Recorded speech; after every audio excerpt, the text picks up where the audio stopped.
Le meilleur de Gong sur Internet, iPhone et iPad en replay sur Gong Vision.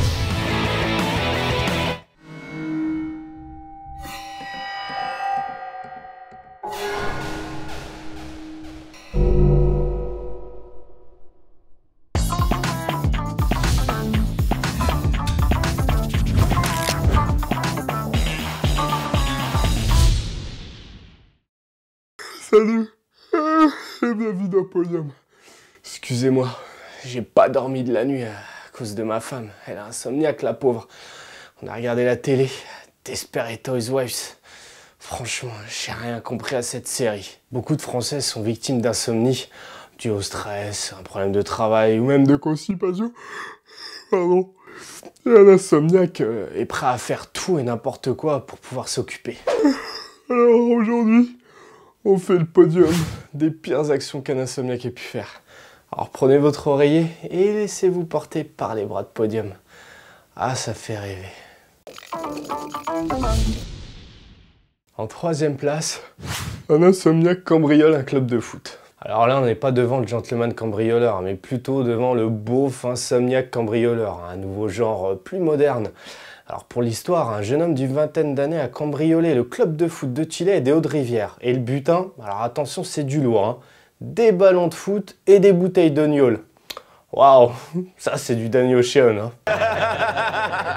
Le gars s'est quand même fait choper par les gendarmes. Et là, à peine crédible, il leur répond qu'il a fait ça parce qu'il n'arrivait pas à dormir. Non, franchement, c'est pas la plus belle excuse qu'on vous ait servi.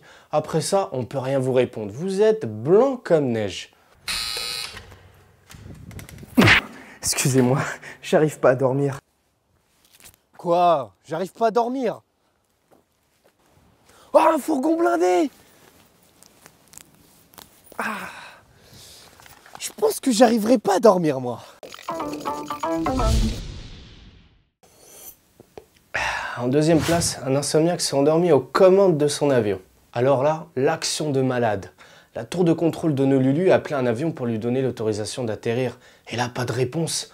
Seulement 20 minutes plus tard, les pilotes répondent « Ils s'étaient endormis, ils avaient piloté pendant 20 heures, ils étaient très fatigués. On les excuse, hein ?» Je lève mon café aux pilotes, ils ont été pros. Ils ont quand même pris la peine d'enclencher le pilotage automatique avant de taper un petit roupillon. Remarquez, ça doit être super pratique, hein.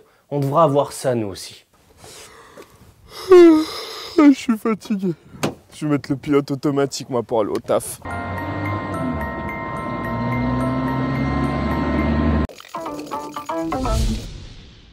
En première place, et là c'est du lourd, un insomniaque prétend ne pas avoir dormi depuis 22 ans. C'est plus des cernes qu'il a, c'est des autoroutes. Pour vous raconter son histoire, il nous faut une ambiance mystique. Il s'appelle Ami Ahmed, il a 53 ans et il n'a pas dormi depuis 2 décennies. Après le mariage de son cousin, tard dans la nuit, il découvre sur sa route une pierre d'aspect étrange. Et depuis ce jour, il n'a plus jamais dormi. Je comprends pas pourquoi X-Files n'ont pas fait un épisode sur lui. Vous vous rendez compte? Vous trouvez une caillasse et hop, plus de sommeil. Alors si vous trouvez une pierre étrange, ne pensez pas que ça va se passer comme dans Chronicles, hein, où vous allez avoir des super pouvoirs super cool. Ah non, non, ça donnera ça. Je comprends tout à fait, 22 ans sans dormir, c'est très difficile. Lâchez-vous. Je peux comprendre, lâchez-vous, allez-y. Sortez vos émotions. Mais non, docteur, je pleure pas parce que j'ai pas dormi pendant 22 ans. Ah bon? Je pleure parce que j'en ai marre de me taper des programmes de merde à la télé la nuit pour m'occuper. Et voilà, Podium, c'est terminé. Avant d'aller vous coucher, allez faire un petit tour sur la page Facebook de Gong, nous laisser d'autres actions marrantes. Pour ma part, comme tout insomniaque qui se respecte, je vais aller faire mon jogging. 3 h du mat. Voilà.